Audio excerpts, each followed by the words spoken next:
Yo, yo, yo, Snoop Mom and Moms.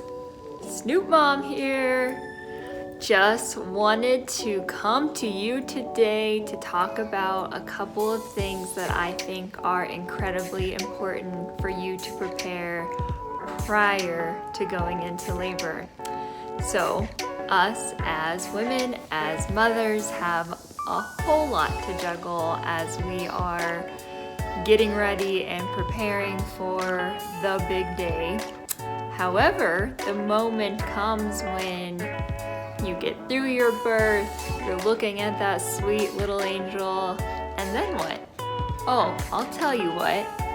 No sleep, feeding around the clock, tons of endorphins and emotions and triggers are rushing through your brain, and it is very tough to have cognitive thoughts. So today's episode, what I want to focus on are some things that you absolutely should have prepared again before going into labor. Most of these things you will see have a common thread, which is all about you. That's right, you. Again, we focus a lot of our energy and attention in preparing for our sweet baby and the well-being of that little thing. But I hope you all know by now the theory is true. Oxygen mask. Airlines tell you this is no different. You need to put your mask on first before you can give oxygen to others. Otherwise, if you go, that one goes too. So this has no different here, as in you need to take care of yourself first before you can give the best care to your sweet addition. So the list that I want to review with you all to have prepared again before labor is something that I put together, and it was incredibly helpful when I was exhausted and trying to figure out the people I needed to call after giving birth. So how I did it was a simple and easy Google Doc so that again I could reference, I could access, I could easily get it no matter where I was. But I had a list of providers and people that I needed to call to make my first set of appointments. So, number one, I have the chiropractor, and I have an episode, check that one out, on the benefits of chiropractic care for both you and your baby. Anyways, this is an important number because it is my beliefs and the beliefs of others that you actually want to get into a chiropractor pretty soon, and that is to get your baby adjusted as well as yourself. As you know, birth is a traumatic experience for both parties, and it's actually been researched plenty that you can help your baby latch and your breastfeeding journey can run much smoother. Second person on the list is definitely your pediatrician, and if you live in a big urban metro area, I live in Denver, Colorado, and even still it is hard to get into your pediatrician of choice.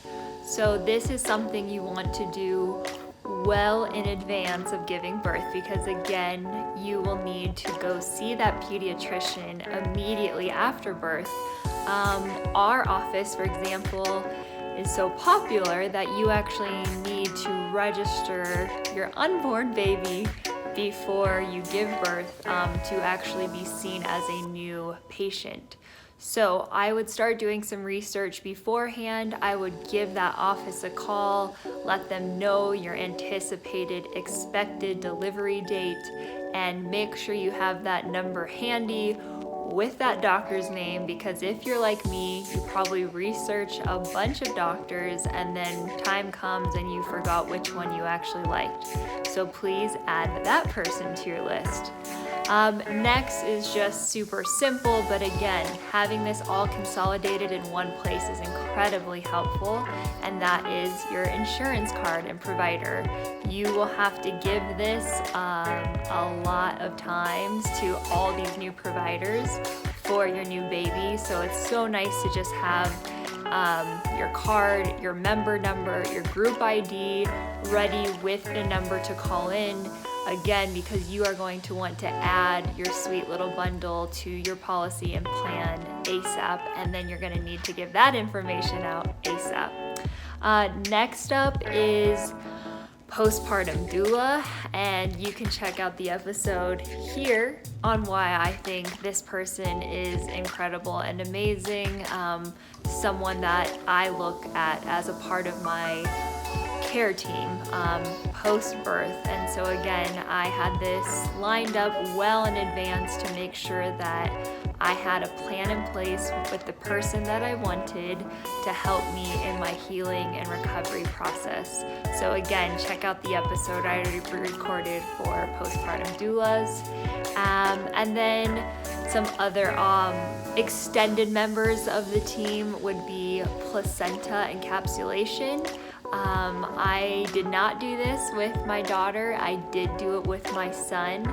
I definitely plan to film a future episode specifically dedicated to that, but this is just something else you want to think about well in advance of giving birth, should you choose to do this practice, because there is some coordination involved.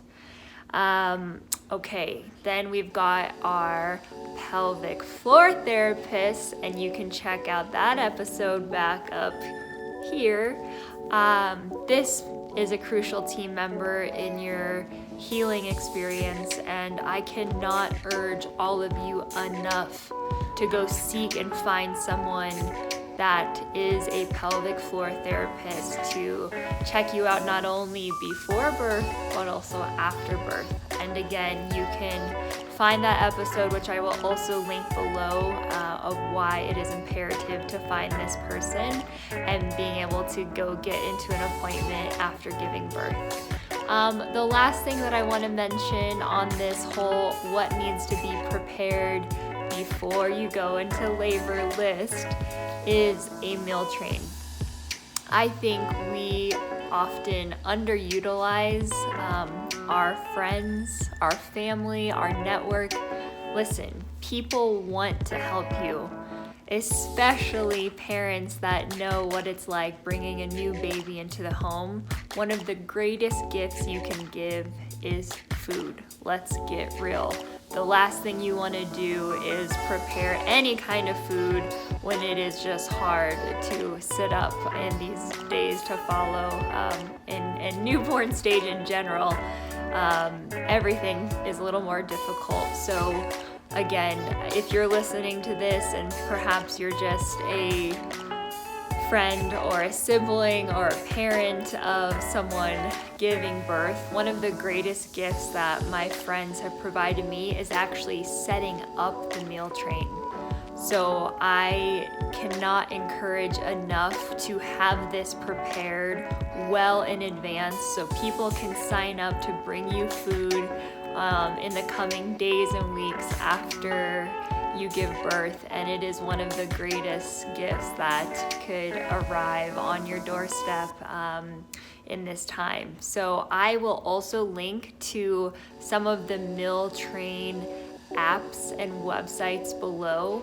And yes, so in general, again, this is the list to prepare before you're gonna go into labor and give birth, all in one consolidated place, whatever that looks like for you.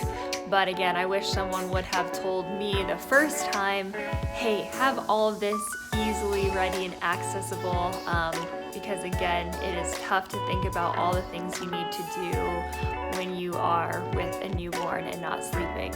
So I hope you grabbed some important tips for today.